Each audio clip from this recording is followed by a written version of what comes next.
Hello, good morning, everyone. We're going to go ahead and get started so we can end this timely. So I just want to, my name is Patty Rodriguez. I am one of the enforcement program managers here at the Veterinary Medical Board, and we are going to be having DEA presenters that are going to be presenting on what to expect during a DEA inspection, among other things. And we also have Dr. James Howard, who's our lead inspector, who's going to be presenting on what to expect when being inspected, particularly regarding controlled drugs.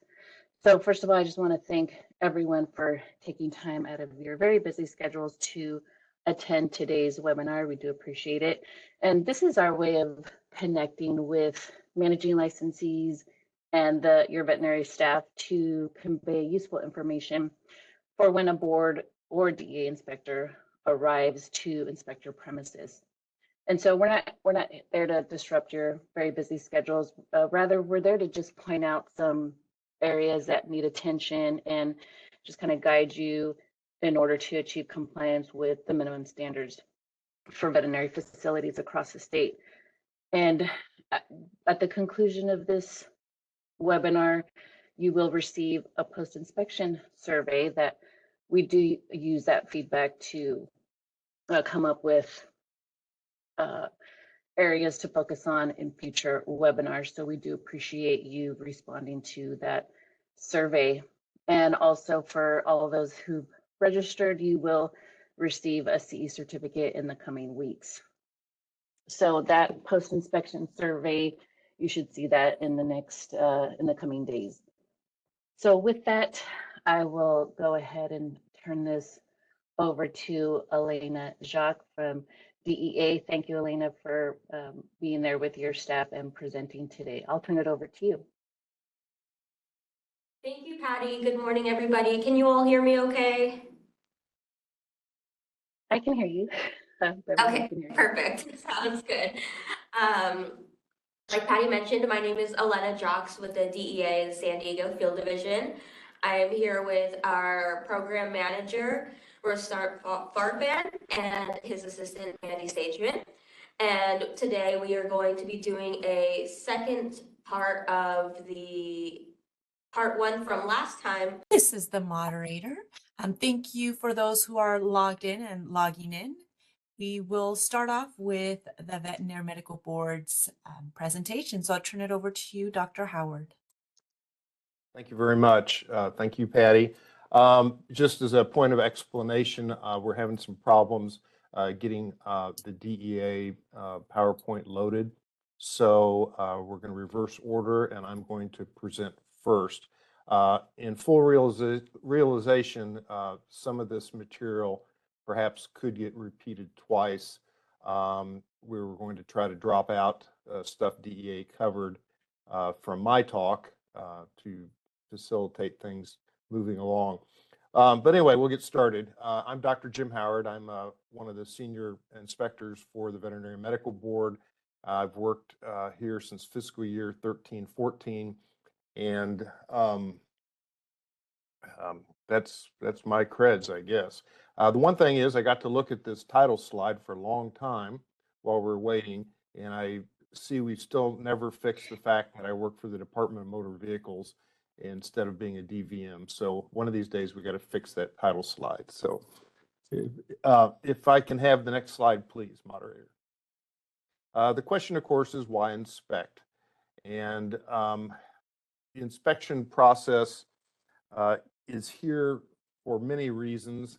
We're going to take a quick little survey. You all can respond on this Slido thing, if you can see it on the right hand of your screen. And this is a free form. You can just type your answer into there. And we'll give it just a minute or two and keep it short. And then we'll move on and we'll talk about why we inspect.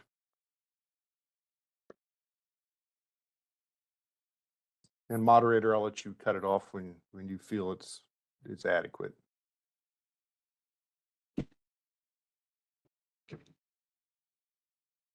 You have 93 responses. Would you like me to close it? Yeah, that'd be fine. Thank you. Okay.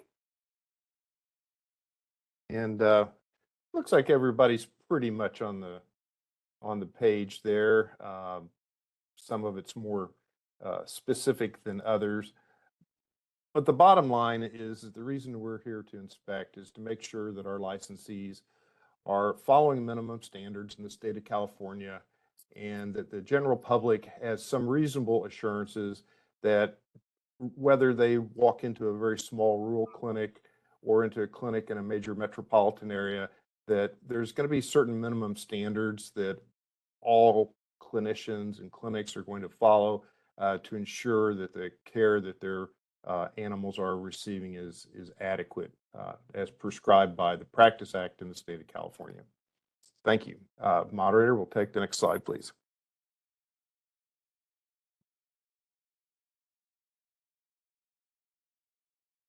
Okay, I think we can move past that. We've discussed one. And another knowledge check. This one will be easy. And we'll use the Slido again.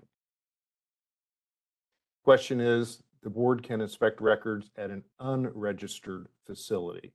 So a facility that is not licensed by the Board of Veterinary Medicine.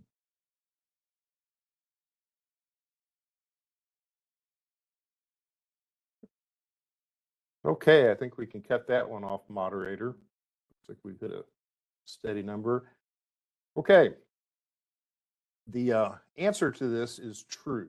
The board can inspect records at an unregistered facility. The board has the statutory authority to inspect any place the practice of veterinary medicine may be occurring, whether it be legally registered or not. There are certain inspection protocols that cannot be done to an unregistered premise. However, we still can go and investigate even an unlicensed premise or unlicensed activity. And certainly we do that. It happens. The next slide, please, moderator. This is the statutory authority that the board is given to inspect the records, equipment, drugs at the premise. Everything can be inspected. And there's a lot of verbiage here. I'm not going to read through the whole thing. Your inspectors will always be carrying this with them to present in case there's any question about the inspection continuing or happening on that particular day. Inspections can be unannounced and they can occur at any time. And to inspect a vaccine clinic on a Sunday afternoon at a pet store certainly has and will be done. Next slide, please. So who can be an inspector? Inspectors are veterinarians or RVTs. They are required to have been in clinical practice 5 of the last 6 years. The primary goal of the inspectors in the field is that of education and compliance through education. And we try very hard to be conveyors of the Practice Act and what's required of our registrants, if at all possible. With regard to this particular talk today, we're talking with a focus and a deep dive into controlled drugs. Inspection of a premise, your inspector will not physically audit your controlled drugs. We will not come in and count pills. Your inspector will not seize controlled drugs. We will not take any drugs. And your inspector will not request a surrender of your DEA registration. These are not things that board inspectors do. These are things that the DEA does. And I'm going to let them delve into that as they get into their talk a little bit later. Next slide, please. So again, the goals of the inspection program are to educate. We're not out there to cite and fine, try to make money for the state. The health and safety of the public and their animals is of our paramount mission. We try to communicate new regulations that come out that's a little hard to keep up on sometimes. We live in California, we're highly regulated and by many entities. We try to maintain sanitary and sterile conditions in our facilities and ensure that. We make sure that the licensees are keeping proper medical records, that we handle and store drugs well, and that we keep controlled drug logs well too. Next slide, please. As I alluded to, we're subject to many different regulations from many different entities. For the purpose of the talk today, we'll probably focus primarily on California Health and Safety Codes, or the HSCs. We'll focus on the Code of Federal Regulations, and we will focus on California pharmacy law as it applies to controlled drugs for all the above. We have a statute. I'm going to try to stay away from quoting a bunch of statutes and rules. You might want to keep a pad and pen close by in case there's a code you want to write down and you're interested. You can always go to these codes on a search engine and look them up quite easily. It is a violation of federal statute, rule, or regulation, or any of the statutes, rules, or regulations of this state regarding dangerous drugs or controlled substances. This comes from Business Professions Codes 4883, and that's the code in our Practice Act. I like to kind of kid around with it a little bit, but it's not always that funny. It's how to lose your license in subsections A through T, and everybody should read that section. And but violations that occur when we don't abide by federal rules, state rules, statutes, regulations is cause for discipline with the board. Next slide, please. We have an entity within our licensees called the managing licensee, and we refer to the managing licensee as the MGL. The MGL is the person within the practice whose name is on the premise permit and is responsible for everything that occurs at that premises.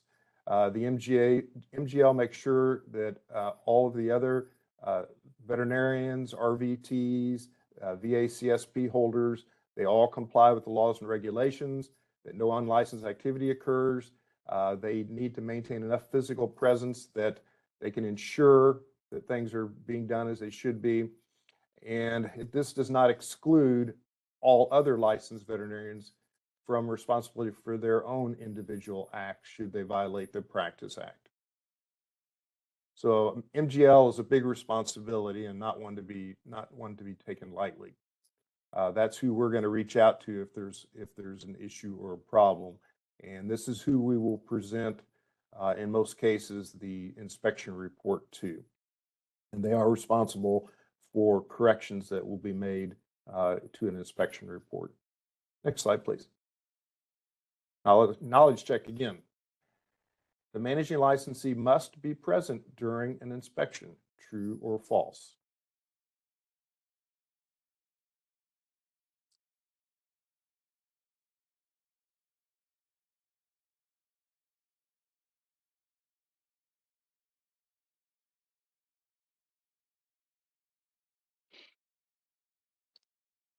And this is the moderator. Just a friendly reminder for those who are participating, if you don't see the poll, click on the Slido button and that should make it pop up.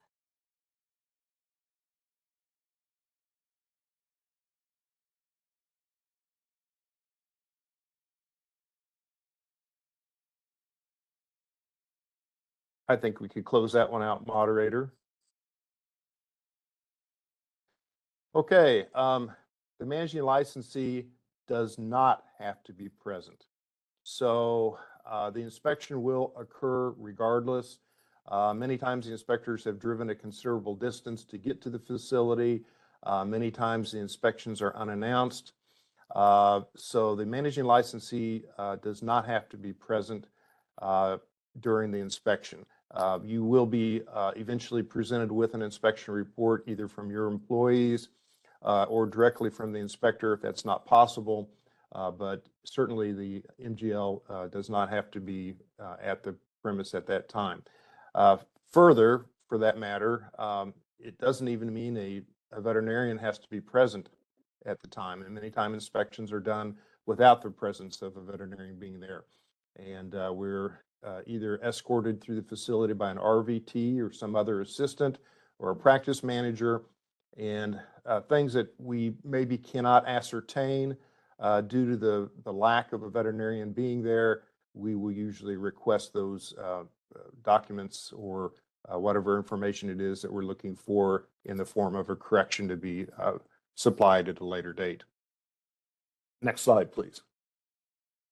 Again, complaints can be unannounced, they can be random, or they can be related to an enforcement action or complaint. Inspections cover fixed premises, mobile premises, vaccine clinics. We're looking for compliance with the minimum standards. You will be given opportunity to correct any violations within prescribed time period. That can be 30 days for routine inspections, usually about 10 days for any follow-up inspections. And there is information on the board's website under the inspections tab, and I'm going to show you how to get there in another slide or two. Next slide, please. Here you might want to take out your cell phone, and we'll give you a minute or two to take a picture of this QR code. When you go to the board's website, this is where it's going to take you to, there's a section on the top header bar called Inspections. And in the Inspections tab, you're going to find some important things that'll help you a lot, especially with regard to controlled substances. One of these is our FAQs for controlled substances.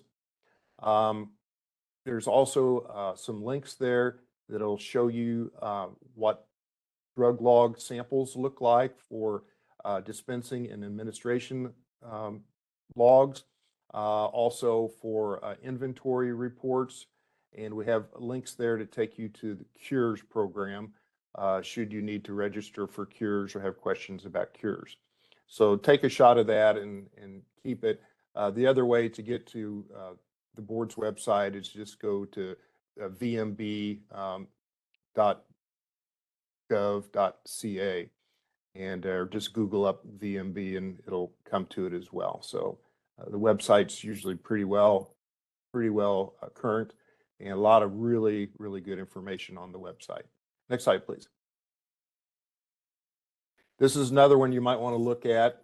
It needs to be republished. This one was done in 2017, but this is a hospital standard self-evaluation checklist. This is essentially an inspection in a handbook, and it goes through every element of the inspection process, except a few of the more recent regulations that have been added. And it tells you what the regulation is and gives examples of compliance. And it's a real handy little handbook. It's no longer in paper print, but it is virtually available again on the website, and it's under the inspections tab, or you can use that QR code to get to it directly. Next slide, please. Each inspector also will carry business cards that they will present at the time of the inspection to help identify them. They'll also have a little badge around their neck with our pictures on it for ID. So if you're in any doubt that the person coming in is legit or not, be sure to ask for those forms of identification. On the back of the inspection cards, you'll also see the links and the QR codes that I've spoken to you about previously. They're handy to hang on to. Your inspector also is generally assigned to your area in the state of California. And that would be a person you would reach out to if you have questions about the rules, the regulations, the laws, the changes, what's going on. Hey, this happened in my clinic, and what do I do? Your local inspector is your best resource for things that occur with the board. You're much more likely to get a fast and accurate answer to your question by contacting them, usually by their emails. And again, their primary goal is education, and their desire is to try to answer your questions if at all possible.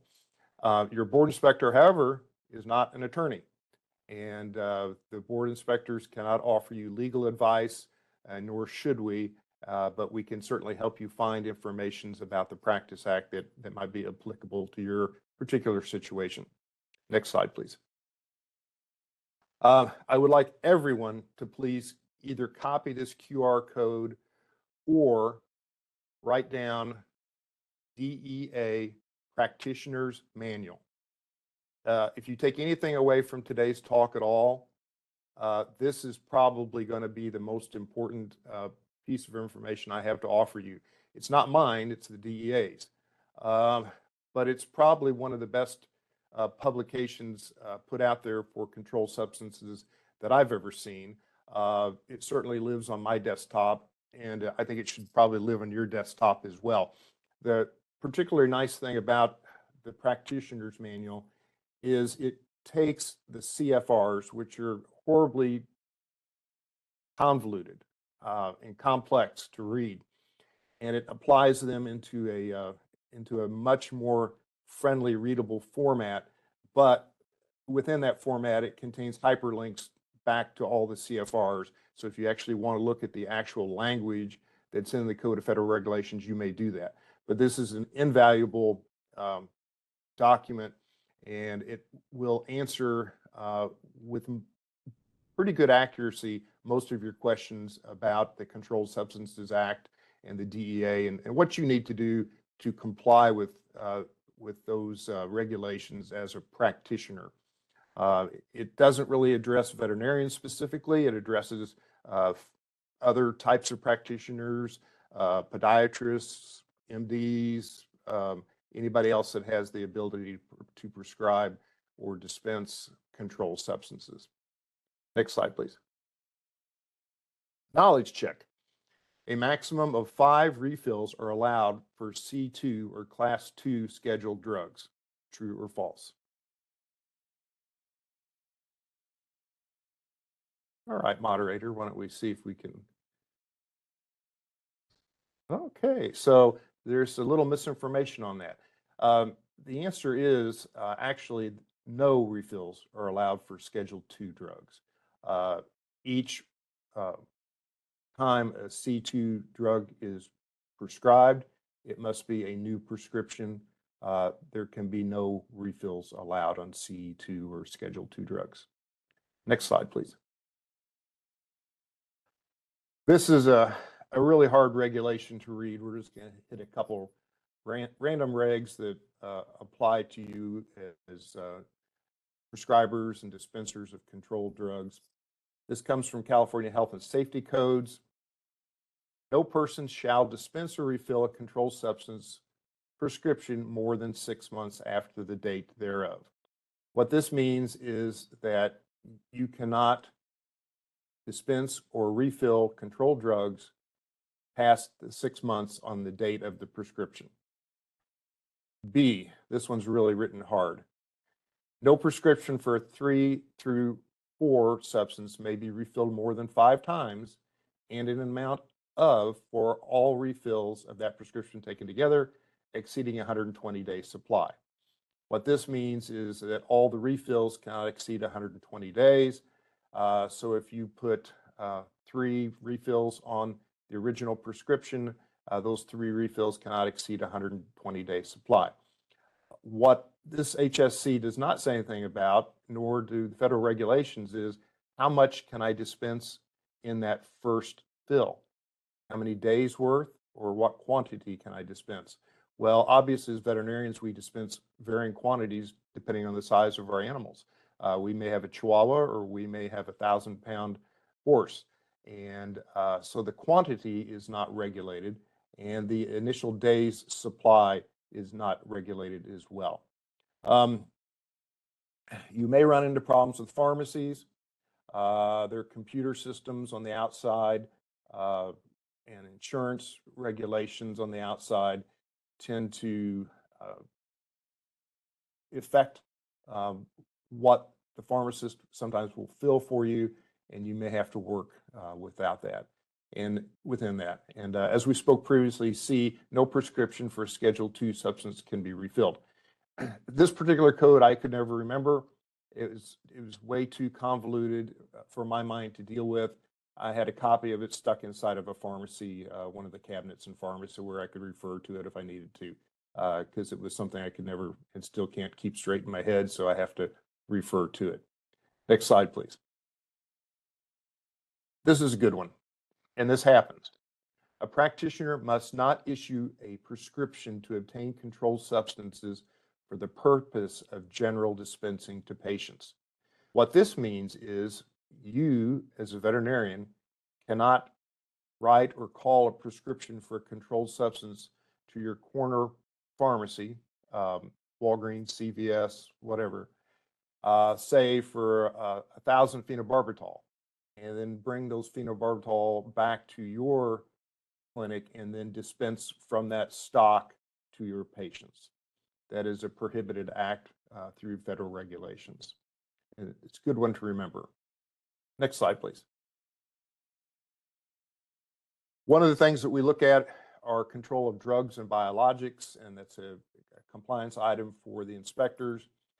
We basically want to make sure that the drugs are maintained, administered, dispensed, and prescribed with compliance with the state and federal laws.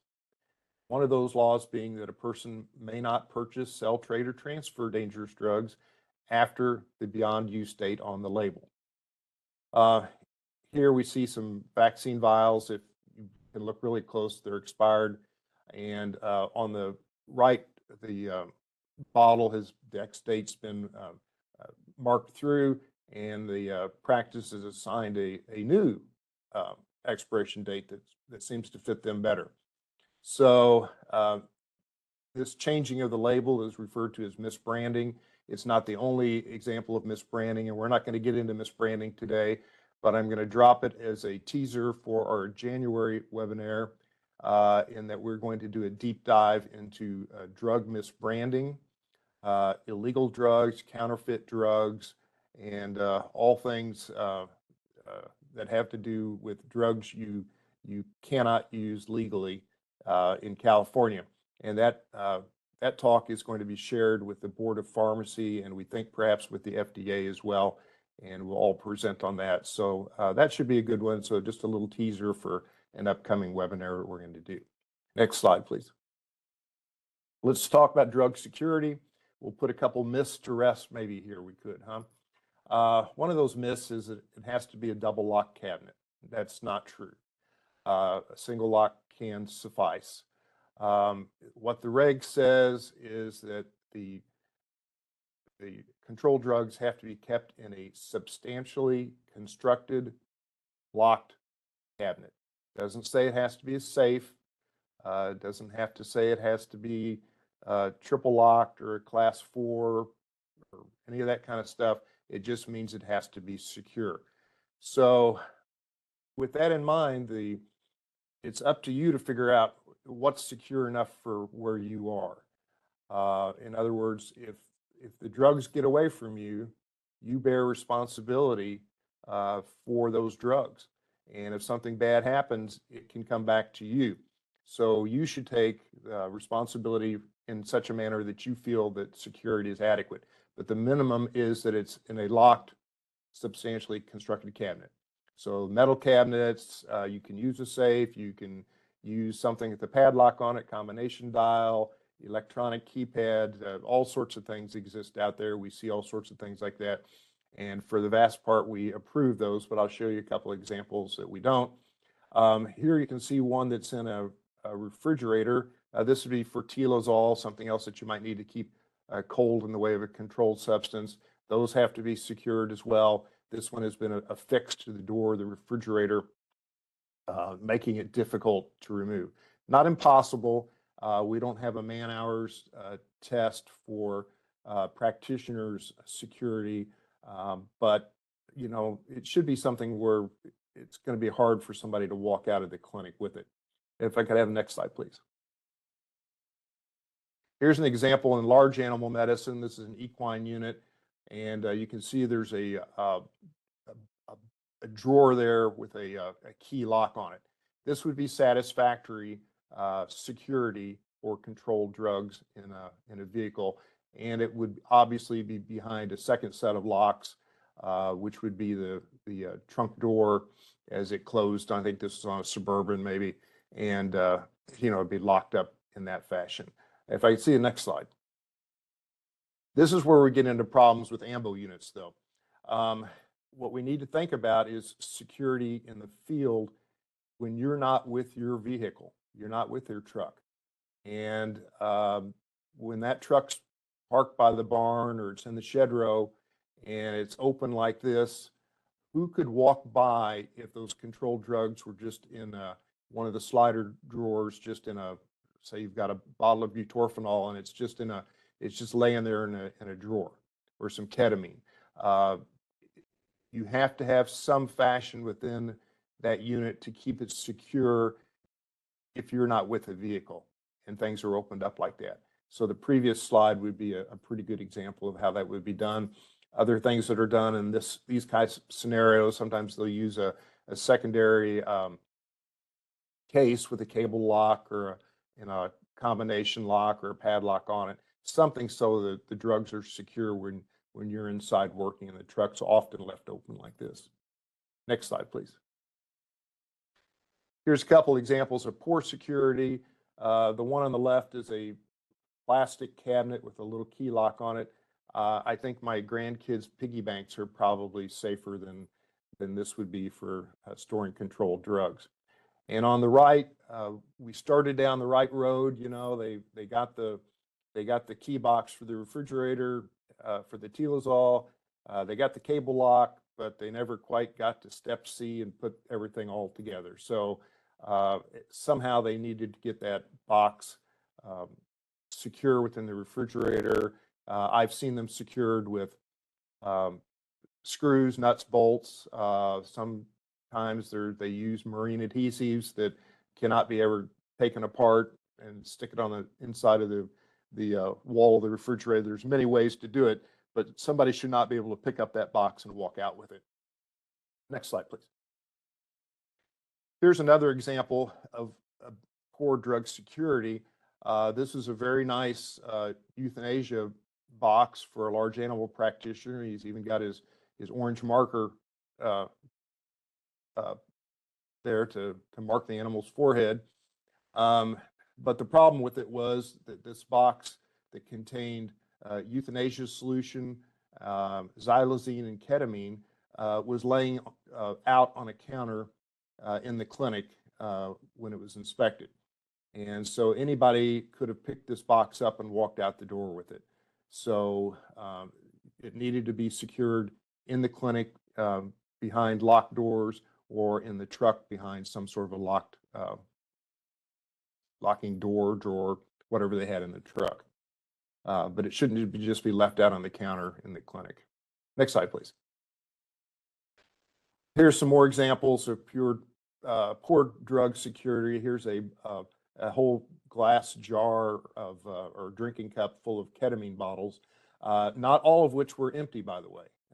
Most all of those had a fair amount of residual ketamine still in them, and they just sat out on the treatment room counter. And the one on the right, Xylazol, and need I tell you that this is Tilazol from another country. And of course, your board inspector would not be pleased to see use of foreign drugs that are not approved by the FDA in the United States, and would certainly bring that to your attention as well. Next slide, please. Here's drugs stored in a gun cabinet. You can see some Dolorex and some Zorbium up there on the second shelf. But if you also notice, it looks like there's an AR-15 down there on the right-hand side. So although this is not illegal, and there's not a code or a CFR against it, your board inspector will not enjoy this. So I would suggest it would be best practice perhaps not to store your firearms with your controlled drugs. Next slide, please. Let's talk a little bit about expired controlled drugs and take a deep dive into that. It always creates a problem on inspections. First of all, expired drugs cannot be used or sold. They must be segregated and kept somehow identifiable from your working stock. In this case, you'll see that there's 3 bottles at the bottom of the cabinet that have prominent labeling that says that they're expired. So we would assume that the practitioner would not be using these drugs. Again, they have to be secured. They're still controlled drugs. They still have to be kept locked up. They still have to be included in your biannual inventories. So when you do a biannual inventory or any other physical inventory of your controlled drugs, you are required, and you must, please, must include expired drugs within that inventory as well, because they are still in your possession and you need to account for those. These will be the subject of a DEA audit. If they come in and start counting pills and they see expired drugs, they're going to look at those as well. And best practice is to dispose of these by reverse distribution. Reverse distribution is when you send these drugs that are expired into a collector that is registered with the DEA, and they will destroy them and give you documentation that they have received and destroyed those. And we consider that to be best practice. Next slide, please. So what the CFRs say is, as a DEA registrant, you are not eligible to dispose of your controlled substances from your office stock using drop boxes designated for disposal of controlled substances by the general public or during prescription take-back events. You cannot take your controlled drugs as a registrant and put them in the drop box at the hospital. You cannot take them down to the sheriff's office and give them to the sheriff during a drug take-back event. These are means that you are not allowed to use. Your expired inventory should be disposed of by reverse distribution. Your wastage, which is what's left in the syringe after an injection or what might be left in a little bit in a bottle, somehow render that irretrievable. If you'll comply with those, the likelihood of you getting any sort of difficulty is going to be minimal. Next slide, please. Knowledge check. If a controlled substance are discovered stolen or missing, you as a registrant must report to the DEA within 48 hours. True or false? All right, moderator, let's see what the trend is here. Most everybody got that one right. No, everybody got it wrong. Sorry. It's 24 hours. So most of you guys got that wrong. So it's 24 hours. You're required to, in writing or electronically, report to the DEA. If we could have next slide, please. Theft or significant loss. You have to notify the local DEA diversion field office within 1 business day, 24 hours. It's not required by DEA regulations, but you also should notify local law enforcement and regulatory agencies. If there's any question whether a theft has occurred or the loss is significant, you should err on the side of caution and report it. Now, this is not to mean that you need to report a small variation. In other words, don't use this to balance your books to account for small discrepancies. The other thing is, one question that comes up, what if we dropped a bottle? We dropped a bottle of diazepam and it broke and the entire contents are on the floor. Well, that's not really as far as the DEA is concerned, that's not really a loss. You saw it happen, somebody probably witnessed it, or you told somebody. So there's an accounting of what happened to that. You just put in the drug log what happened. And that's how we move on down the road with that. Those things don't really need to be reported. What needs to be reported are more major losses or discrepancies or thefts. For instance, 2 bottles of euthanasia solution disappear. A flat of ketamine disappears. Can't account for it. Those are the kind of discrepancies that are much more likely to need to be reported. The DEA, however, and the state board, we don't define what significant loss is. There's not a percentage or a number of tablets. So that's up to you. Again, you're in charge of these drugs. You've taken responsibility as a registrant. It's up to you to be a good guardian and safeguard what's been entrusted to you. Next slide, please. So increasingly, we're moving more and more to automated systems. I'm sure you've all seen these automated cabinets.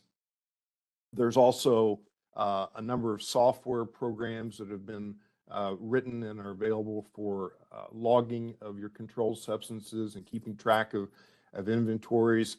We've looked at most of them here at the board, and most of them fit and are capable of of meeting the requirements as set out by the DEA.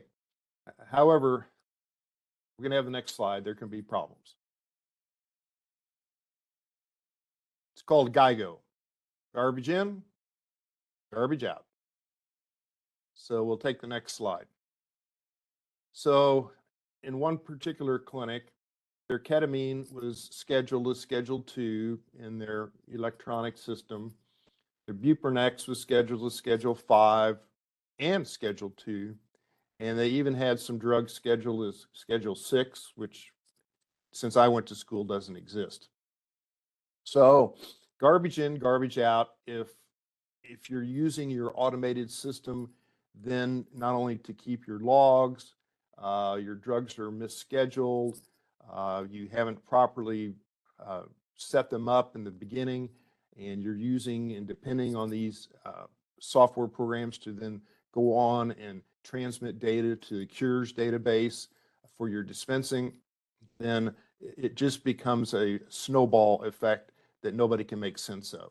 So be sure when you set up these electronic systems with your vendors that you're very, very thorough and that they spend time with you educating you on how to use these things properly. It doesn't do any good to have a computerized safe if it's not actually doing what it's supposed to be doing. And we run into a number of these where they're not set up correct. And then we have to back up the practitioners, and we got to get back on the horse and learn to use it again. So try to make sure that you don't fall into that electronic trap. Next slide, please.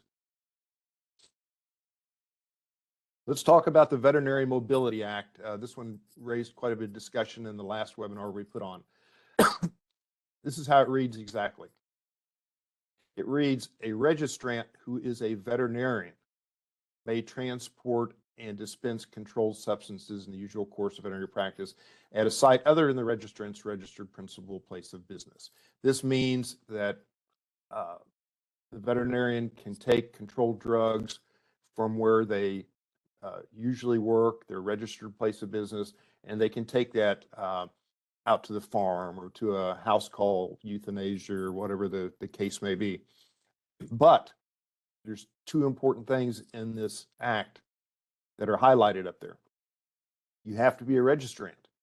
You can't be the agent of a registrant.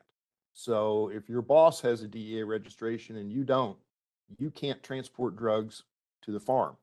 You need your own DEA registration. And you have to be a veterinarian, which means you can't give it to your RVT to transport as well.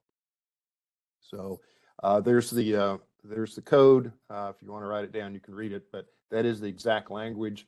And we have communicated with the DA in the past on this regulation on the Mobility Act, and they interpret it exactly how it's written. Next slide, please. Drug logs. So each person that's registered or authorized to dispense or conduct research of controlled substance must maintain physical or electronic records. Next slide, please. These are some samples of some drug logs. These are on the Veterinary Medical Board's website, and I would invite you to look at these. These are not the only drug logs that are compliant. I would say that these meet minimum information requirements as prescribed through the CFRs. But certainly other formats can be taken and are taken either electronically or in print. The important thing is that you make sure you capture the information that you should be capturing. And these samples do capture that. Many logs will capture so much more information. And if you want to capture unique bottle numbers, lot numbers, running balances, et cetera, there you can go on and on almost infinitely in the amount of information you want to capture. But these logs, if you want to look at the examples on the website, will provide that information. The one on the left is a dispensing log, so you'd use that for dispensing or administration within the facility, and the other one is the biannual physical inventory log report, whatever you want to call it. And those are done, one is done for all C2 drugs, Schedule 2 drugs, and another one would be completed for Schedule 3 through 5s. Next slide, please. Now we'll talk about the veterinary assistant controlled substance permit holders. So this is a fairly new class of licensee for the board. It replaced the old background check requirement for individuals that would be accessing controlled drugs within your facility. It's an enhanced FBI, DOJ background check. The permits are issued by the board. A couple good things for you to know about these. First of all, the permit belongs to the individual. You might have paid for it, but the permit is actually the property of the individual it's issued to. If they leave your employment, they can take that permit off the wall and move on down to the clinic down the road. However, the permit is invalid until such time that it's properly associated with the managing licensee of that facility. So the individual that has it has to be associated, and that's done through the electronic Breeze system, the same system you use to renew your licenses, change premise permits, etc. And if you have trouble with this, certainly a board inspector can help walk you through it. It's pretty straightforward. However, when somebody with a permit joins your practice, you associate them in Breeze. When they leave your practice, you disassociate them in Breeze. And this is an often overlooked item on inspections.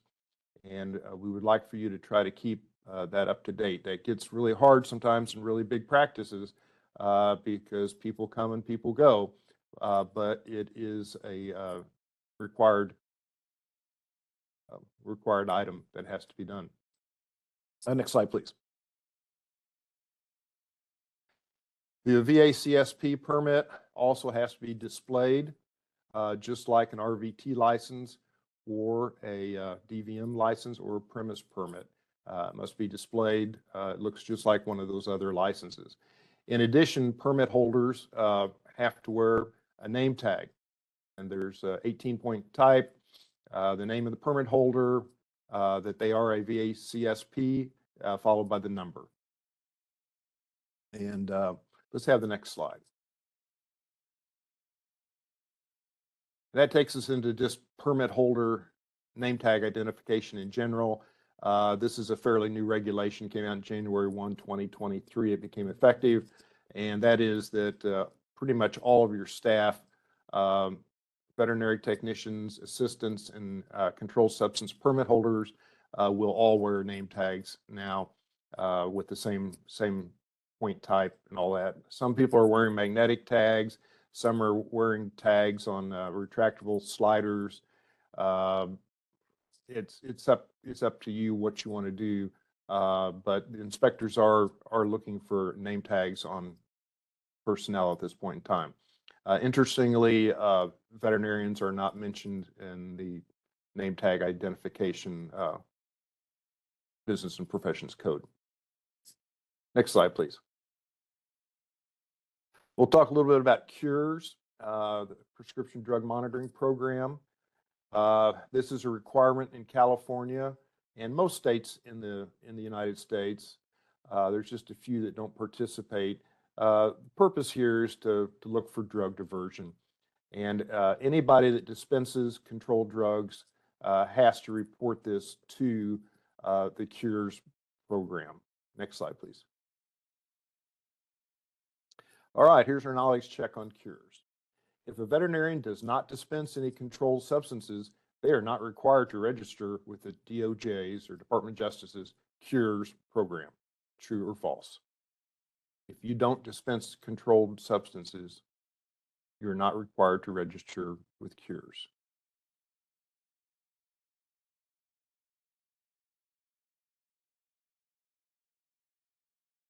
All right, moderator, let's take a look at that one. Okay, we're kind of almost split on that one, 60-40. So, okay, it's a trick question. So if, next slide. So if you are a licensed veterinarian in the state of California and you are able to prescribe controlled substances, you have to register with the Cures program. Basically means, do you have a DEA? Do you have a vet license? You have to register with the Cures program. However, if you don't dispense controlled substances, you're done. You don't dispense any controlled substances, you're done at that point because you're not going to have anything to report. And you don't have to report if you don't dispense, but you do have to register. Keeping in mind the fact that you have a DEA and a California veterinary license, you can still prescribe for controlled substances. And the pharmacy that you wrote it to, they're the ones that are dispensing it.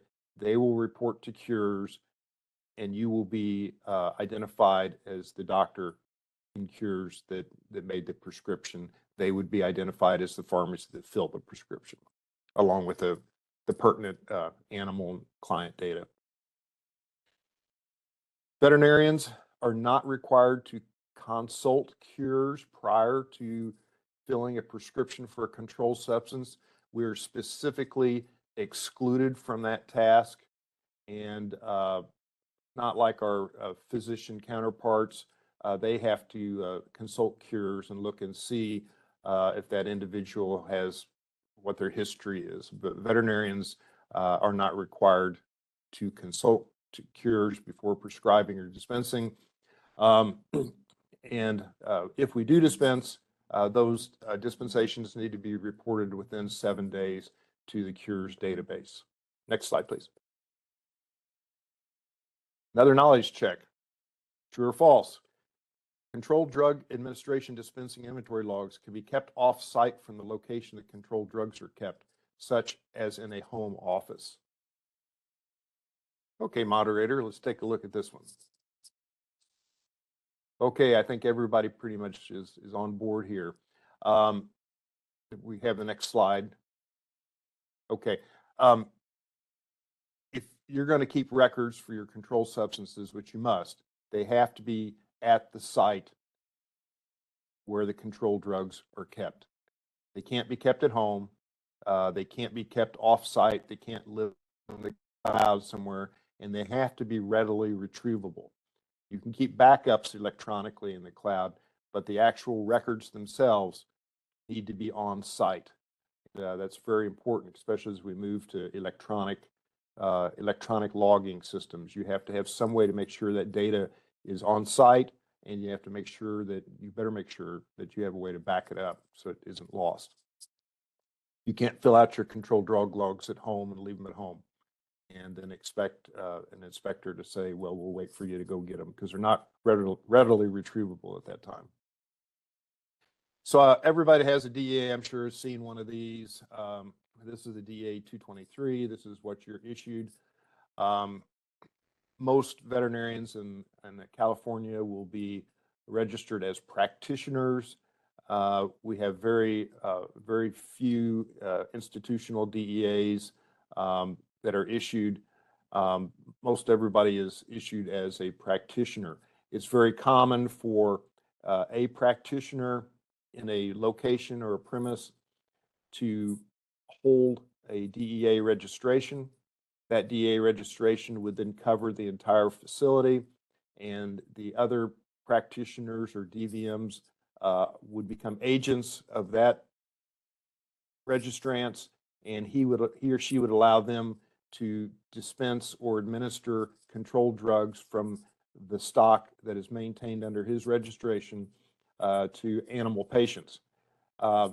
Veterinarians in that situation, however, that do not have their own individual DEAs would not be able to prescribe to the outside.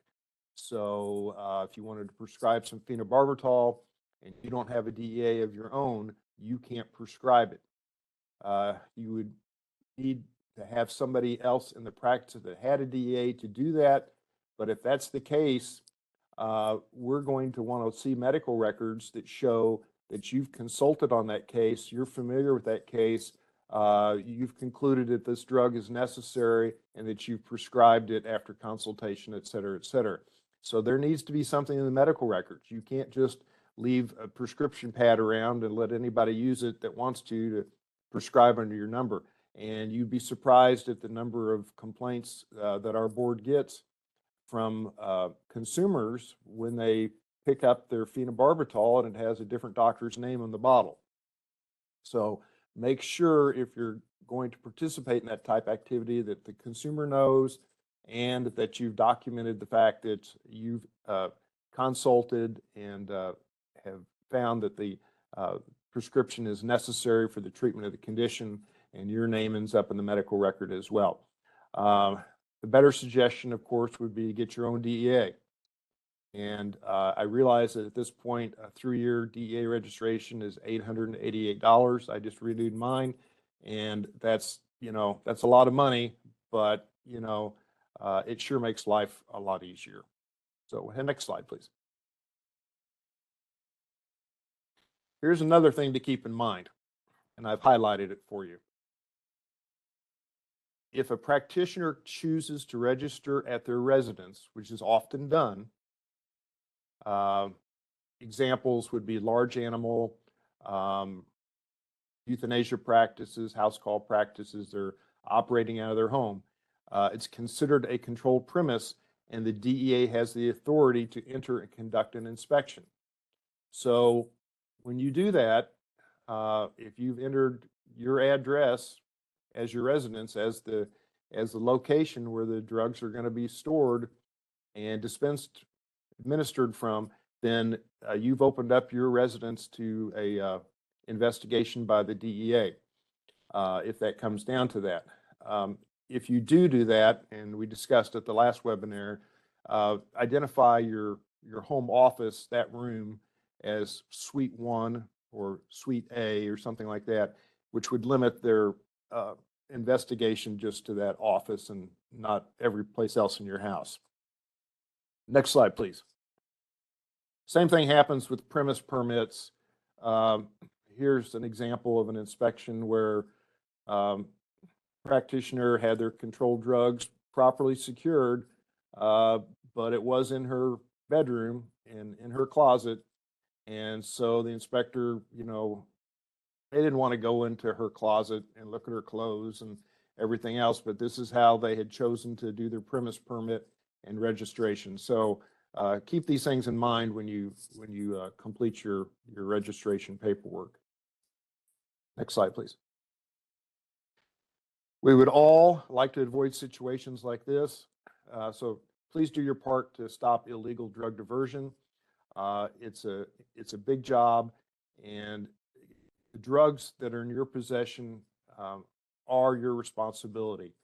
And if they escape your possession and get diverted, you could be held legally liable for the bad things that happen if you didn't do the things that you should have done to make sure that the security was maintained.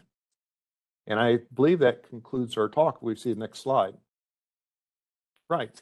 So here's our web address. There's the phone number. We've talked a little bit about some QR codes that we could shoot there. I hope all of you will download the practitioner manual that DEA publishes. It's a great publication. And thank you for your time. And I think I'll turn it over to our friends of the DEA. Thank you. All right. Good morning, everybody. Can you hear me okay? Yes, we can hear you. Okay, perfect. Do I have the ability to change slides, or do I need to say next slide? Have the ability. Okay, perfect. Can everyone see the next slide? Did that work? Yes, it did. Okay, perfect. All right, so a lot of what I'm going to go over today, Dr. Howard skimmed over, so I'm going to go a little bit quicker than I normally would, but feel free to ask your questions at the end, and we will have a Q&A. So first off, the contents of this document do not have the force and effect of law and are not meant to bind the public or DEA in any way. This document is only intended to provide clarity, and I have no financial relationships to disclose. Again, this presentation is for educational purposes and may be subject to copyright. All right, we just looked at this slide last time, but I just wanted to bring it back up really quick. Here at the DEA, we were established in 1973, and we are the federal law enforcement agency responsible for enforcing the controlled substance law. These are some of the regulations that we went over last time. In part one, we looked at registration requirements, record keeping, inventory, prescription requirements, and how to order controlled substances. Today in part two, we'll be going over security requirements, disposal requirements, and preventing diversion. So again, we will go over drug theft and loss, disposal, destruction, security, and overall prevention. Okay, this picture here is an example of our closed system of distribution. So all of the people in this system have the authority to have controlled substances in their possession. When the controlled substances get out of this closed circle, that is when diversion has occurred. So if it is lost in transport, if it's lost at the hospital, if the manufacturer lost some, diversion has occurred. All right, so first we have physical security controls for practitioners. 1301.75b, controlled substances listed in schedules 2, 3, 4, and 5 shall be stored in a securely locked, substantially constructed cabinet. Like I said, I know Dr. Howard just went over that one. And then 21 CFR 1301.76a, registrants cannot employ anyone who will have access to controlled substances who has a felony conviction related to controlled substances, or anyone who has had their DEA license revoked, denied, or surrendered for a cause.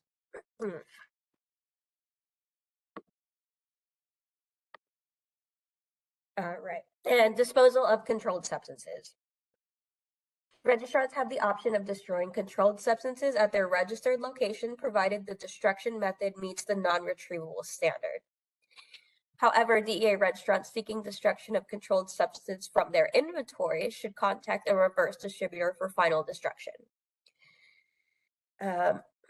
Destruction of a controlled substance dispensed by a practitioner for immediate administration at the practitioner's registered location that is not fully exhausted waste shall be recorded in accordance with 21 CFR 1304.22c. And lastly, something that's really important that we want to point out is that we're aware that there are companies that are creating products that they claim can render controlled substances irretrievable. However, DEA has not approved any of these, especially not for any office stock use. If patients are purchasing the pouches, we cannot control the patient, but we can say that doctors' offices cannot use these devices for their stock. We have not approved them.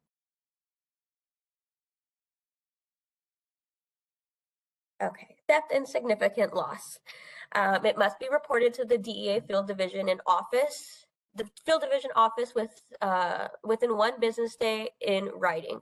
So I also wanted to point out, this is 1 business day of discovery. So if maybe your veterinary was robbed on a Friday and you didn't notice it till you went back to work on Monday, then you have 1 day from Monday to report it to us in writing. That is just so we can get the initial notification that, hey, something is maybe going on. You don't even need to include a bunch of details. However, you have 45 days to fill out the DEA Form 106. And the DEA Form 106 is the form that's going to ask for all those details.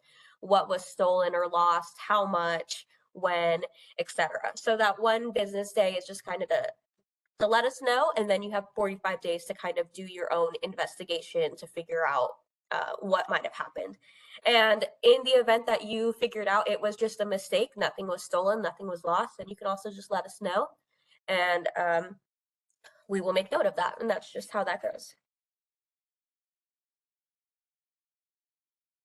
Okay, you probably noticed that the last slide said theft or significant loss. So We're going to go over a couple questions to ask yourself when you're trying to figure out if the loss is significant or not.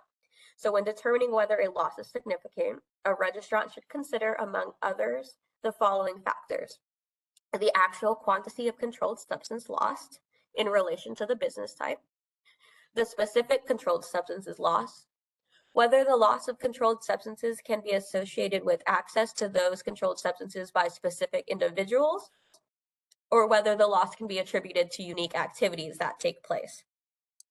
You should also look for a pattern of losses over a specific period of time, whether these losses appear to be random or the result of strategic efforts, and if known, whether the specific controlled substance that was lost is a likely candidate for diversion.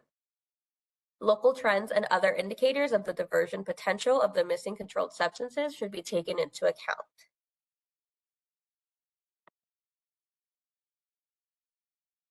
Okay, so we're going to go into a lot more about what is drug diversion and how to prevent it.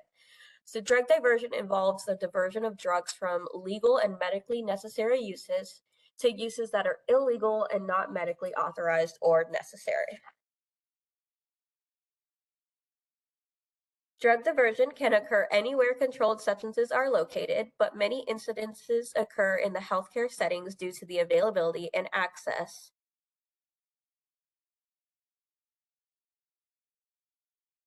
All right, this one is kind of a more longer list: commonly diverted medications in healthcare settings.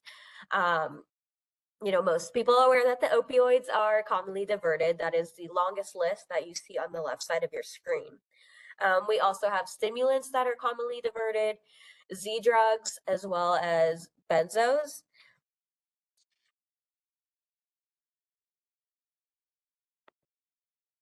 And on this slide, we have the top 10 most misused controlled prescription drugs from our most recent DEA National Drug Threat Report that was released earlier this year. So the data they use is from 2022, but it was published this year. So the most misused prescription medications are amphetamines like Adderall, pain relievers like Percocet, Tramadol, or Oxy, and sedatives like Xanax or Klonopin. Oh, and also controlled prescription drugs are the fourth leading cause of fatal drug poisonings in the United States. Okay, now we're going to go over a couple drugs commonly used in veterinary practice that are trending in the illicit side right now. So the following drugs, if you, well, ketamine is controlled, but there are a couple others we're going to go over that are not controlled. And if you are worried about those in your own practice, you can treat them like controls, and we'll go into that a little bit more. But first off, ketamine. Ketamine is a very commonly diverted drug trend that we see with veterinarian practices. The FDA first approved ketamine as an anesthetic in 1970. In 1999, ketamine became a controlled substance. And in 2019, the FDA approved esketamine nasal spray for treatment-resistant depression. And in 2020, the FDA also approved esketamine for suicidal ideation. You've probably seen ketamine in the news more lately, and this is kind of why. So for the illicit uses, ketamine distorts perceptions of sight and sound and makes the user feel disconnected and not in control. The ketamine is commonly used in party scenes, and they have stated that it is used to replace LSD, which is a longer lasting high. The street names for ketamine are K, Special K, K-holes, Kit Kat, and Vitamin K, just to name a few. Okay, the next drug, and like I mentioned, this one is not controlled, is xylazine. It is not federally controlled. There are some states that are trying to control it within their state, but as for the federal side, it is not federally controlled. So the U.S. Drug Enforcement Administration is warning the American public of a sharp increase in the trafficking of illicit fentanyl that is being mixed with xylazine. The mix of fentanyl and xylazine is commonly referred to on the streets as tranq. Xylazine is a powerful sedative that is only approved for veterinary use. Our DEA administrator, Ann Milgram, has stated xylazine is making the deadliest drug threat our country has ever faced even more deadlier. We have seized fentanyl mixtures with xylazine in all 50 states. However, it is seen most commonly in the powder rather than the pills. Because xylazine is not an opioid, naloxone or Narcan does not reverse its effects. However, experts are still recommending to always administer naloxone if someone might be experiencing an overdose in front of you. A little bit more on xylazine. Like I said, it's not a synthetic opioid. It is a sedative used in veterinary medicine. Right now, it's most prevalent in New Jersey, Virginia, Ohio, Maryland, and Florida. However, like I mentioned, it is being seen in every state.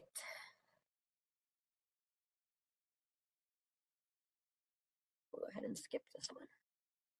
Okay, the next one is medetomidine, and basically they are replacing xylazine with this. The illicit side is aware that we are aware that they are using xylazine to mix with their fentanyl, and so as xylazine is becoming harder for them to get, they have transitioned to another veterinary drug that kind of does the same thing that xylazine does. This one has only been seen a handful of times. However, it was most notably found in Philadelphia and Chicago earlier this year.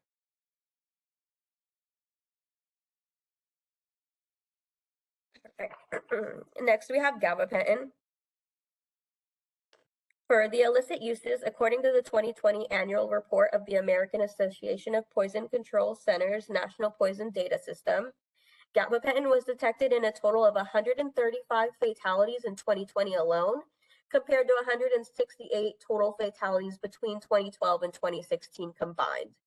Of those cases, gabapentin was the primary cause of death in 23 individuals. The population likely to abuse gabapentin appears to be the same as those abusing sedatives, and it is commonly simultaneously misused with opioids. Despite that, in 2019, the FDA issued a warning about the potential risks of respiratory depression in patients taking gabapentin in combination with opioids, antidepressants, and benzos. So again, even though xylazine, medetomidine, and gabapentin are not controlled substances, if you are worried about drug theft or diversion inside your clinic, you can store them with your controls. And if you want to create a log to track it better, you can.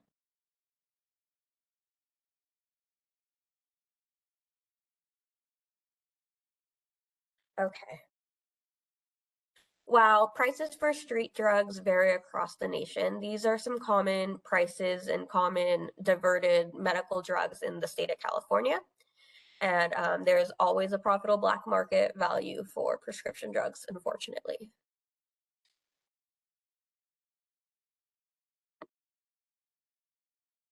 All right, next we're going to go on to what's called doctor shopping, or in this instance, vet shopping.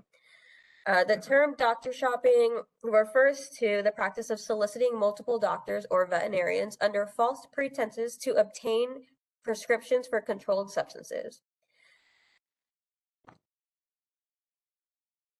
A few of the red flags when identifying vet shoppers are new clients bringing in seriously injured animals with vague histories, describing clinical signs that are inconsistent with findings on the examination of the pet, old, incomplete, or missing medical records, requesting medications by name and refusing medications as prescribed and suggesting their alternatives, requesting early refills, claiming medications were lost or stolen, and uncooperative or all around aggressive behavior are some of the red flags to look for.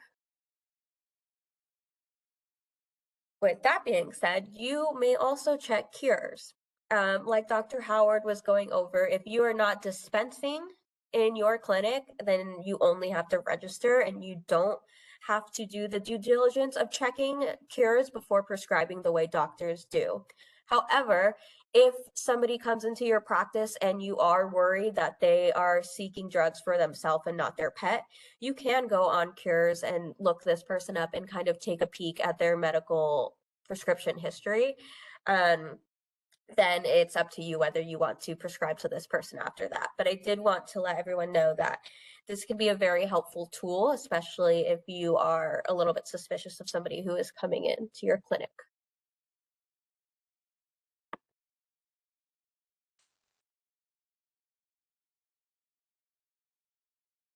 All right, so these red flags are pretty similar to the vet shopping red flags, but again, for patient diversion, that is when the patient is coming in and trying to get the drugs for non-medical reasons. So they're demanding immediate attention, they're reciting textbook symptoms, they're exaggerating the medical condition. They want appointments towards the end of office hours or arrive almost after office hours. They're not interested in undergoing a diagnostic test, and they are not willing to give permission to obtain past medical records. All right, so now we have some methods of drug diversion. So the first method is unauthorized medication administration. So that is when administering medication meant for a resident or a patient is then given to oneself. Another red flag of methods of diversion within the office staff is them documenting higher pain scales than other staff, as well as over ordering controlled substances or ordering both controlled substances and non-controlled substances and only giving the non-control to the patient, keeping the control for themselves. The next method is inventory discrepancies. So this is unaccounted for doses, empty vials in unexpected locations. This could be the medications in the automatic dispensing cabinet appear altered or tampered with. False internal belief, if the math matches up, there must not be any diversion happening. Like Dr. Howard mentioned, the automatic dispensing systems are very helpful and they are becoming more prevalent in veterinary medicine. However, there is still ways for staff to divert medications from those entities. So please don't think that they are 100% preventing diversion, because unfortunately they can't. The next method of diversion is wasting. So stealing a used medication from the resident, i.e. an old used fentanyl patch, failure to document the waste, sharp container may be tampered with, a red flag may be excessive time between administering and then wasting, taking controlled substance waste from the unsecured waste container, and wasting without witness. Those are red flags of diversion. And lastly, we have environmental and behavior changes. For example, employees experiencing hard times.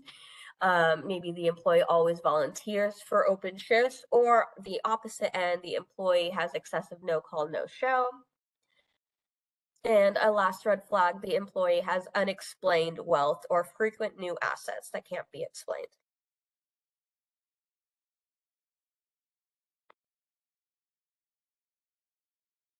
Okay, so you might be wondering, what's the big deal? Why is this so bad? Drug diversion can cause harm to not just the individual doing the diverting, but also those around them.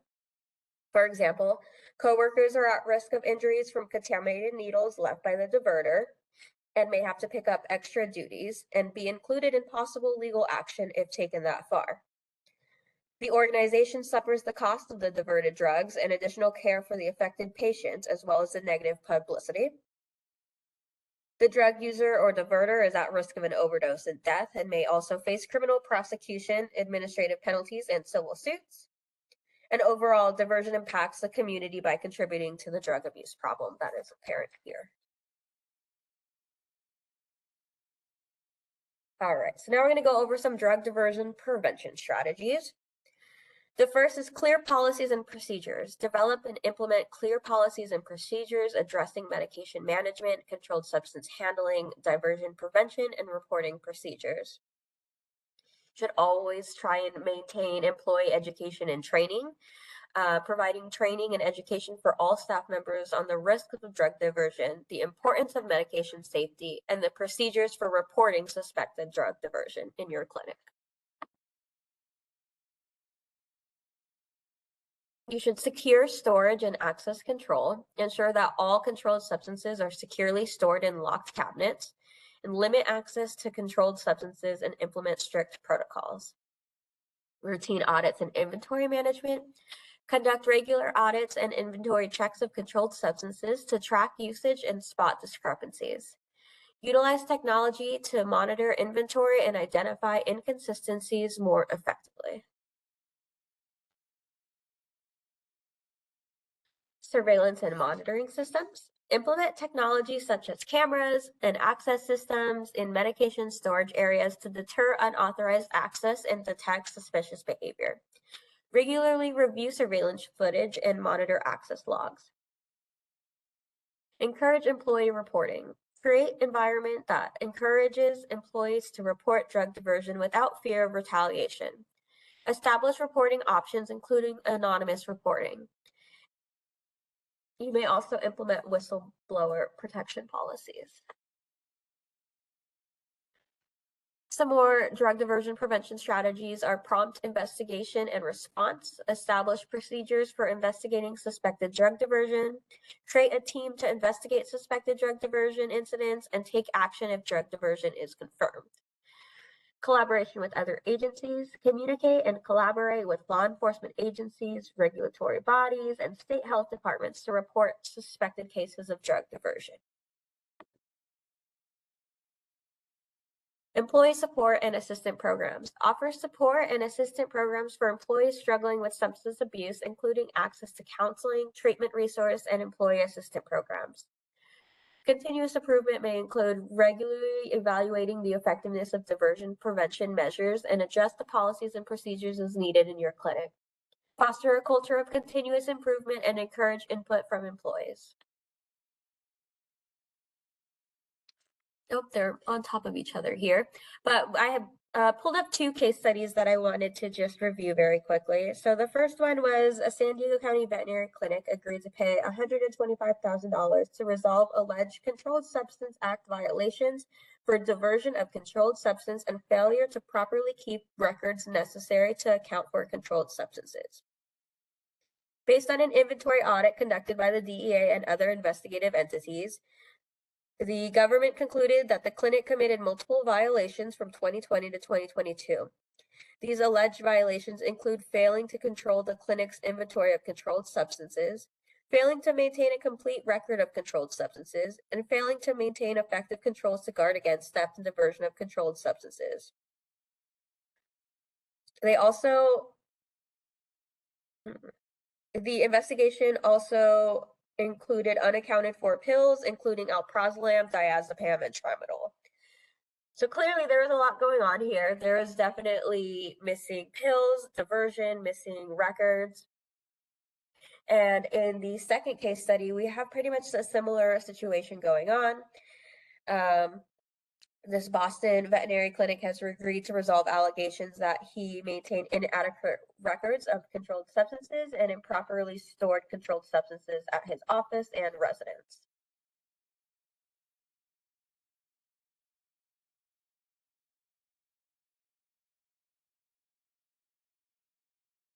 Okay, now that we've gone over diversion, I want to kind of talk about what's driving diversion in medical facilities. So there were 109,680 drug deaths nationwide in 2022, which was a 2.5% increase from 2021. Illicit fentanyl continues to be the most prevalent drug contributing to overdose deaths, accounting for 72.5% nationwide in 2022. Fake pills containing fentanyl are now at 7 out of 10 that we test in the DEA are testing positive for a lethal dose. Skip that one. Okay, again, so this is not medical fentanyl. This is illicit fentanyl that we are talking about. So fentanyl, the synthetic opioid most commonly found in fake pills, is the primary driver of the overdose deaths in our country. Fake prescription pills are easily accessible and often sold on social media and e-commerce platforms, making them available to anyone with a smartphone. Many fake pills are made to look like prescription opioids such as oxycodone, hydrocodone, and alprazolam, or even stimulants like amphetamines. Cartels are mass producing fake pills and falsely marketing them as legitimate prescription pills to deceive the American public. As you'll see in this chart, fentanyl deaths have increased at an alarming rate over the past couple of years. But last year in 2023, for the first time, they have shown a decrease. So we're hoping that the trend continues to go back down. However, we will just have to wait and see for that.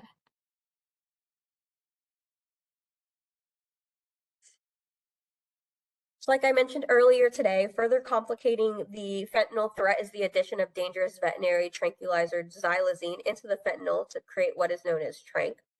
Fentanyl is being hidden in other powder drugs such as cocaine and heroin, and to a lesser extent methamphetamine too. China-based chemical suppliers are the main source of the chemicals used in the production of illicit fentanyl. Then the Sinaloa and Jalisco cartels manufacture fentanyl in clandestine labs that are in Mexico. Eventually, the drugs are trafficked into the United States.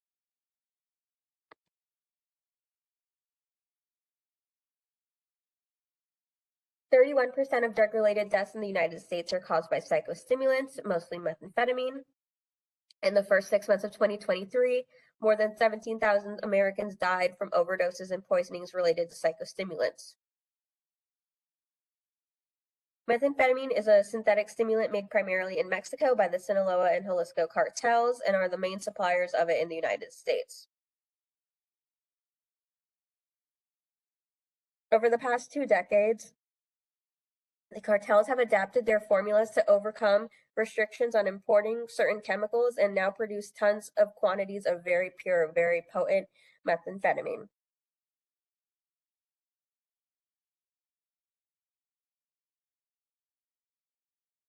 Now, an overall review of different types of illicit and misused drugs in 2022, you'll see methamphetamine, cocaine, heroin, inhalants, hallucinogens. Those are all commonly known as illicit drugs. But the one on there that has a very high percent is actually prescription drugs. And I think this unfortunately gets overlooked a lot. Aside from alcohol and marijuana, prescription drugs are the most commonly misused drug in the United States. In 2023, 70.5 million Americans aged 12 years and older used illegal drugs or misused prescription drugs. That is 1/4 of our country's total population. Studies have also indicated that 10 to 15% of all healthcare professionals have admitted to misusing drugs or alcohol sometime during their career. This is why it's really important to, if you see something, say something, because you could be saving that person's life. A little bit more on prescription drug abuse. The left side is 12 to 17-year-olds, the middle is 18 to 25, and the right is 26 years and older. As you can see, it is most common in that middle-aged group. However, it is prevalent on both sides. And then in the circle chart on the right, we have sources of prescription pain relievers and where they were gotten from. So 38% received a pain pill from a friend or relative. So that is diversion. Even if the pain pills were prescribed to me and I willingly, knowingly, and wanted to give one to my friend, that is still diversion. That is still illegal. And as you can see, 38% of people reported getting a pill that way. 9% reported buying a pill from the friend or relative. 6% got the pill from a dealer, and stolen from a friend or relative is about 3%. So it's not like this is a very sneaky thing going on. Again, 38% of people were given a pill from a friend or relative for no fee. And what we want to do at the DEA is kind of express the danger in doing so. All right. Like Dr. Howard mentioned, we do have permanent drop boxes across the nation that are for the public. They are unfortunately not for doctors or veterinarians. They are not for your office stock, but they are for the public to dispose of that bottle of opioids that they maybe only used half of and don't want somebody in their household getting their hands on. So there is a QR code right here. If you want a copy of this flyer, the website is on the slide, dea.gov/everyday-takeback-day. And that will give you the flyer. You can hand them out to your patients and encourage them to visit a drop box near them. There are 17,000, if not more, across the nation. And when you scan the QR code, it'll ask you for a zip code and you can find the closest one to you. They are mostly in pharmacies and police stations as of now.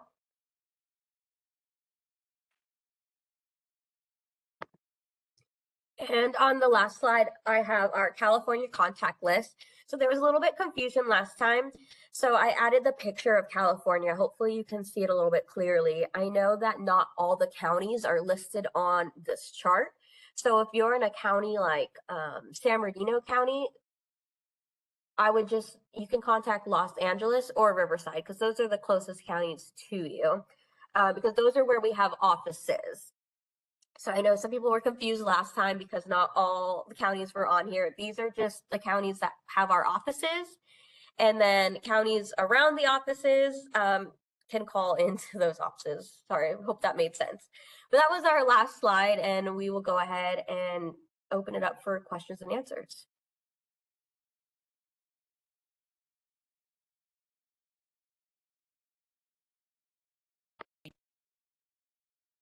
This is the moderator. I have some hands up here, and for those who would like to raise your hand, you can click on the outline of the hand, which is typically bottom center of your WebEx screen. And for those who are calling in, *3 to raise your virtual hand. So Lana Hawk, I'm going to send a request to mute your microphone.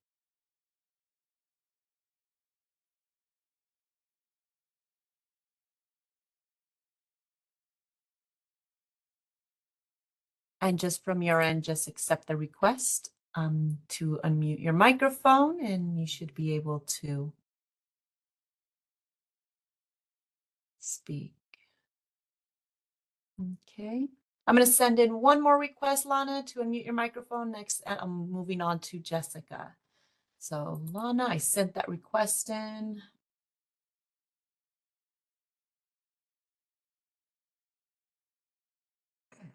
And you're unmuted. I was trying to get help.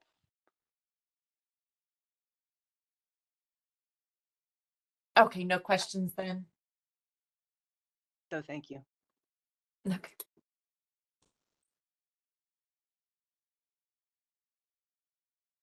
And next is Jessica. Jessica, let me send a request to unmute your microphone. Give me just a moment.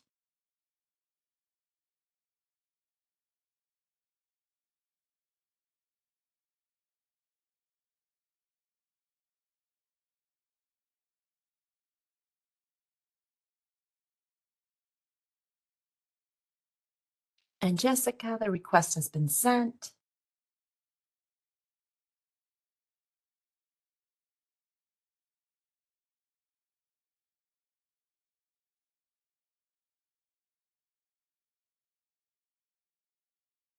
I sent the request again.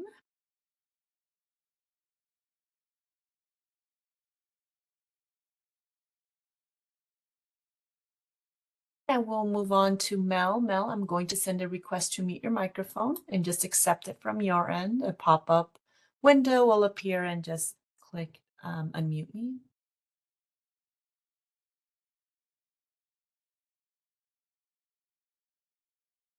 And if you accidentally raise your hand, just click on the hand again and it'll lower it. So Mel, I sent a request to mute your microphone.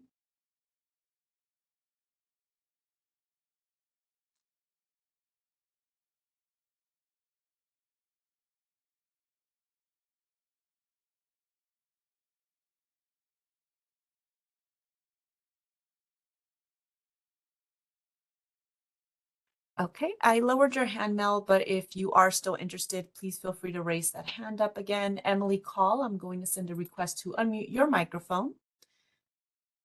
Again, from your end, you'll get a pop-up. You're unmuted. Thank you. Can you guys hear me okay? Yes. Okay, great. I don't know if this is the right place to address it, but we have noticed, and I've actually spoken to a DEA agent about this, but it was probably over a year ago. I never heard any follow-up, which it is what it is. The program GoodRx requires that regardless of the prescription that our clients are trying to fill, they require that the DEA number is provided for them to use that program. And we have obviously been uncomfortable with that. All of my DVMs have DEA licenses. We have since just told clients that we're not comfortable using that program as it puts our DVMs at risk for like diversion and stuff like that. So I don't know if that's something that's come up with other people or how people feel about that, or if there's any kind of information from the DEA on that. We actually don't have any information as far as that program and their requirements. But it does sound like a risk of diversion if they are requiring for you to give out your DEA number to your patients. Yeah. So I would probably stray away from it right now. Is it an online pharmacy? No, it's GoodRx is a prescription discount program. You can basically use it at any pharmacy. It's kind of I'm not sure how they make money, but it's pretty widely used. They definitely market to veterinarians pretty heavily. I'm sure that they market to doctors' offices as well. It does have an online platform where you essentially get discount codes. You can get a card. They send little cards to our office with very specific codes that the clients can then use at a pharmacy when they're filling their prescriptions to get discounts on certain quantities and types of medications. We would love to be able to use it, but when we started realizing, I don't know if you guys are aware of this issue, but there's been issues with pharmacies asking for DEA numbers, regardless of the type of prescription. And what they found is that it was a lot of times the clients trying to use GoodRx. I spoke with GoodRx and asked them why they required that. And they said, oh, we just need something to verify the doctor. And I said, well, we've got license numbers, business licenses, all that. I go, what do you guys do with the information? They said, well, we don't get the DEA numbers. We just require that the pharmacy collects it. So that's as far as I got with that. But yeah, just kind of curious.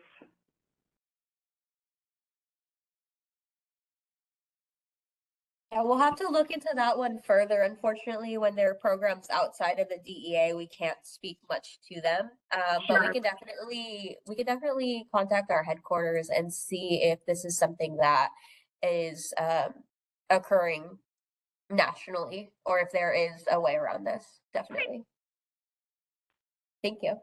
If I could Thank speak that just a little bit as well. So the problem with human pharmacies is they have a field in their computer programs to fill in. Yes. And for physicians, they would request an NPI or national provider number. We can't get those as veterinarians, and so they try to get our DEA numbers even for a prescription of, say, maybe amoxicillin. And it's just a way to identify us without having to go look at our licenses and stuff like that. So it's a computer driven thing on them, and the old pharmacists know the overrides, the young ones don't. And it's just one of those things that I don't think the DEA appreciates our numbers being used for other purposes other than just our registrations. But it is what it is in the world of the pharmacy and the programs that they use to run their facilities. Mm-hmm.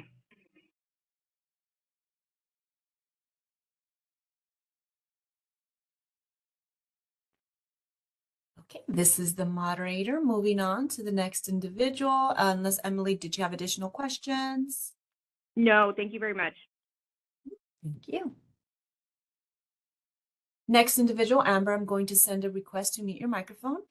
First, I would like to let the attendees know that you can also submit a question through the Q&A or through the chat if your microphone is not working or you can't access the outline of a hand to raise your hand. So Amber, I'm going to send a request to unmute your microphone.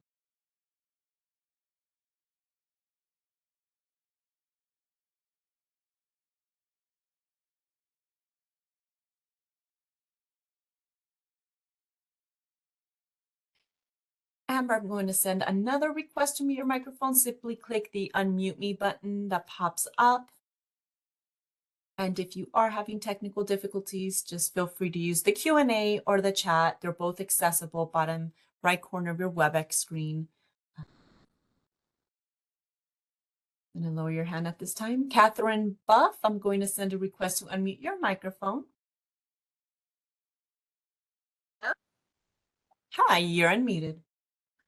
I just, if you answered this question, then I'm sorry because I had to step out for an emergency really quick.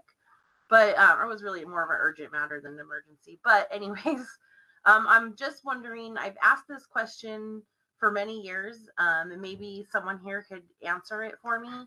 But there's a lot of it, like in the requirements, like to render wasted or expired drugs to be rendered useless.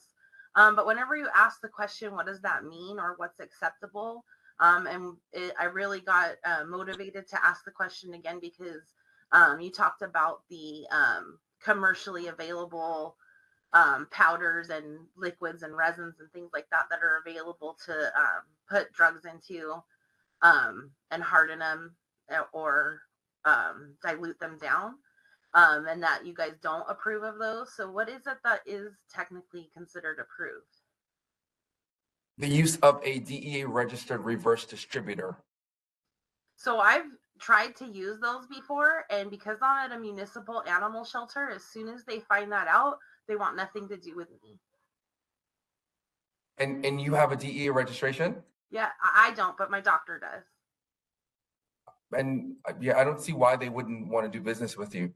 Yeah, I mean, I've been doing this for almost 30 years, and I have worked across a couple of different shelters, and they don't seem to want to work with us. If there's anybody out there that works for a municipal animal shelter that has a reverse agency, I'd really love that information. You know, as of now, we just use 2 witnesses plus the doctor and make sure that it's destroyed, but I haven't been able to do that. The problem that arises when you destroy an office is that you should be destroying as per EPA's guidelines and making sure that, because some drugs they require that you flush it down the toilet, some drugs they require that you mix with coffee grounds. So it just depends. Right. And so Right. it adds a whole layer of requirements if you're going to do it that way. And so that's why DEA's stance on it is just to use a reverse distributor, because they know exactly how to destroy these drugs. Right. I totally agree. And that's why I'm asking the questions. I am familiar with the EPA also. We have a list of reverse distributors that we can send you and you can reach out to them. That would be great. Yes, of course. So if you can still see the screen, you can go ahead and send me an email. My name is Elena Jocks. My email is the very last one on the very bottom of the screen.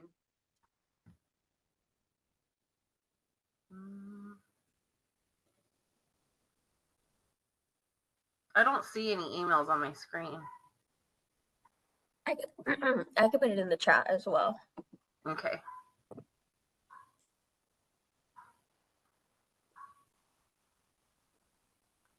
Thank you. Any additional questions, Catherine? No, I'll just send that email over as soon as I see it in the chat. Thank you. And next, and I'll go through the hands that are raised, and we'll go to the Q&A and the chat. So next, Amber, Kendall, I apologize if I mispronounced your last name. We'll send a request to unmute your microphone. Hello. Hi, we can. Okay, great. So I have this question somebody had asked me, and it was regarding controlled drugs being prescribed out. So like for a surgical procedure, the we say like tramadol or buprenorphine was prescribed, and the owner like never took it home, or even though it was recommended and they decided not to, and then it's already been logged in the controlled drug log, and then it's in a prescription bottle but it hasn't been sent home, it's still in the hospital, still in the safe. How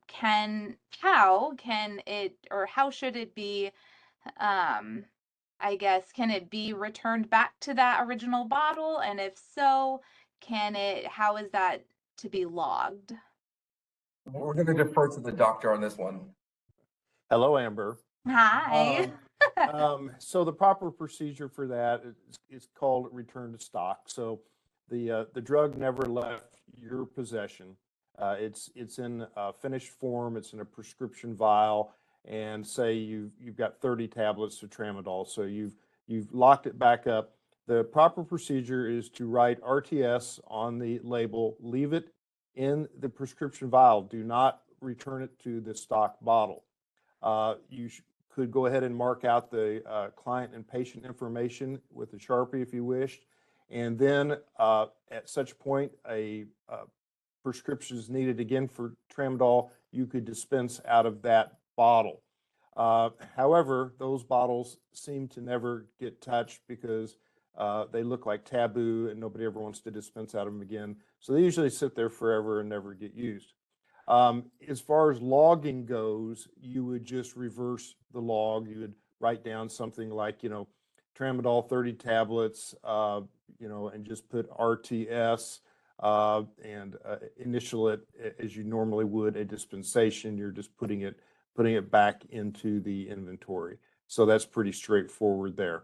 But don't put it back into the stock bottle. It needs to stay in the RTS container until Perfect. such time it's used. And that's only if it never leaves your possession. It can't come back to you after it's left your possession. Right. Okay, perfect. Thank you. I think the question was just about logging, and so should they include like the animal that it had been originally prescribed for and do it as an Sure. RTS? Sure. Yeah. Okay. Yeah. Just everything like normal, except just make a notation, RTS not picked up or declined or whatever the reason is, Okay. that, makes it identifiable. Yeah, Perfect. Thank you. you bet. Next individual, Lana Huck, I'm going to send a request to mute your microphone.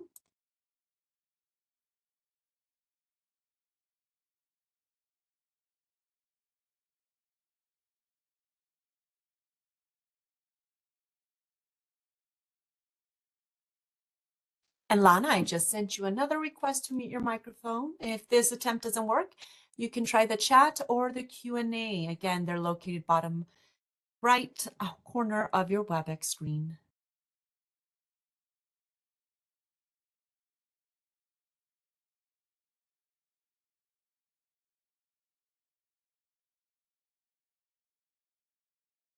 Okay, so next individual. So again, I'll finish the hands that are raised and then move on to the chat and the Q&A.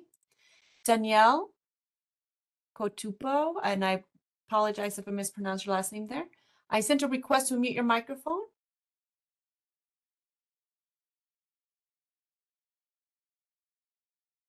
Shoot. Hang on. And we can hear you. Can you hear me okay now? Yes. Okay, let me turn the volume up. I did switch it off my Bluetooth. So this may have been addressed in the first part of the webinar. I would like to be able to view it if possible, but as far as storage of open stock versus closed stock controlled drugs in the hospital, do they need to be stored separately or can they be stored together? When you say open stock, what do you mean specifically? Hang on. Open stock meaning like bottles of ketamine that we are using for anesthesia that have been punctured versus bottles that have not been punctured? Yeah, I would say you can keep them together. They have to be in separate locations, right? No, you can keep them together. Oh, you can. Unless- Okay, thank you. Yeah, yeah. I agree. There's no regulation on that. Some places do it. They keep their back stock in a separate locker or closet or something, but there's nothing in regulation that says you can't keep it all together. Okay. Okay. And then as far as dispensing, this may have been asked in the chat already as well, but if we have clients coming to pick up controlled drugs, can they be handed over by a receptionist, and should those controlled drugs be locked up until the client comes to pick them up? I'll take that one if you want me to, yeah. So once the controlled substance is in finished form, which means that it's in a bottle with a label, the transaction between the client and the receptionist is fine. And that individual does not have to have a veterinary assistant controlled substance permit once it's in a finished form. It would be best practice to lock those drugs up and then have someone get them out that would have access granted to them, such as an RVT or a VACSP holder. The receptionist or any other unlicensed individual should not, however, have access to, if you would, the entire cookie jar. Okay. So they should not be having access to quantities of controlled substances that are secured. Okay. All right. Thank you. I think that was all I had. Yes. Next individual, Sarah Alanis. I'm going to send a request to mute your microphone. Hi, I'm a researcher up currently in Oregon, but my lab is moving down to California. And here in Oregon, the way it works with the researchers is that the person ordering the drugs has to be a DEA license holder, and she is under the research exemption.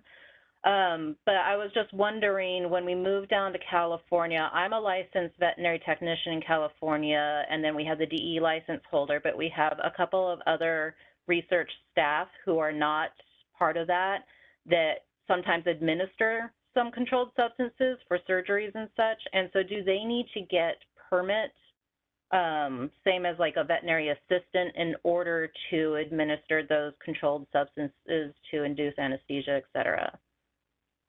I guess this falls to me because it's California centric. So any person in California that's going to access or administer controlled substances must be either a DVM, a licensed RVT, or possess a valid veterinary assistant controlled substance permit. So your unlicensed assistants, if they're going to access or administer controlled substances, they must obtain the VACSP permit issued by the California State Board. Also, keep in mind, I'm not sure what your research is, but the fact that an individual may have a veterinary assistant controlled substance permit, we have code regulation that allows anesthetic induction only by DVMs and RVTs. It does not allow anesthetic induction by VACSP holders. So be sure we keep that distinction as well. Okay, in that regard, so we work with sheep models, but sometimes we work with rodents. Do you have to have a veterinarian do administration of pentobarbital for euthanasia? For practices, veterinarians or RVTs or VACSP holders can administer pentobarbital sodium. However, if there's other controlled substances involved as pre-meds, sometimes then the animal shelter thing doesn't apply. we're getting off into some weird stuff here. So there's some provisions for unlicensed people in animal shelters to euthanize animals. This probably doesn't apply to you. The other thing we should probably think about in your particular situation is, are you guys working on your own animals, or are you working on animals that are belonging to the public? It could be that you don't fall under the California Veterinary Practice Act at all for the practice of veterinary medicine as we define it. So you might need to. We are a university system working on privately owned USDA animals. So we're not a veterinary practice. We prescribe. We don't work with outside people. Yeah, we probably need to move this discussion off of this forum and try to determine with our licensing people if you require premise permit and what your practice model is. And I'd encourage you to contact our office or contact me, and I'll put you in touch with the right people. Okay. What is your email? It's James.Howard, HOWARD, at dca.ca.gov. All right, thank you. Yes, ma'am. The next individual, Dr. Jacob Werner, I'm going to send a request to mute your microphone.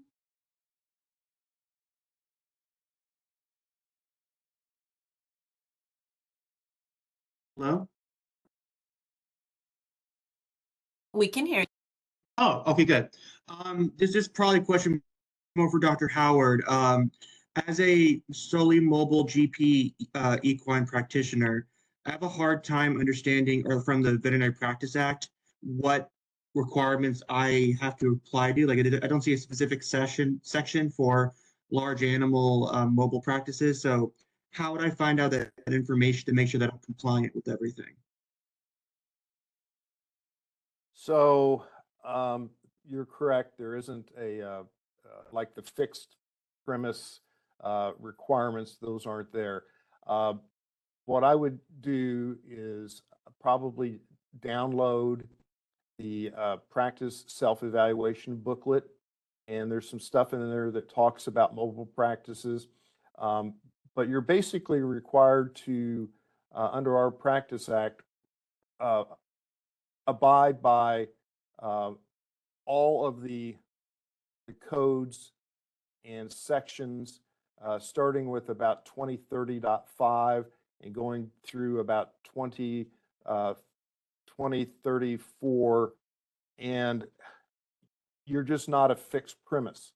So you're not going to have to apply with the requirements for a surgery room and an examination room and all the things that are mentioned in the fixed premise requirements to be mobile. But you still have to do all the other, all the other compliance that's in the Practice Act. Okay, and would it be possible to ask that maybe in future iterations of the Practice Act that they include something specific, because it gets very confusing, and I know mobile equine vets are a pretty large number, if not the largest. Not the largest, obviously, but we're still a lot of them. Well, right, and it applies to other large animal, practitioners as well. And our mobile regulations really only cover mobile, small animal, the van type things, if you know what I'm talking about. The vans that travel around have the little miniature clinics, self-contained within them. So you're right, ambulatory practice is not necessarily well covered, but just to say that you would be exempted from the typical physical facility requirements. Okay, thank you. You're welcome.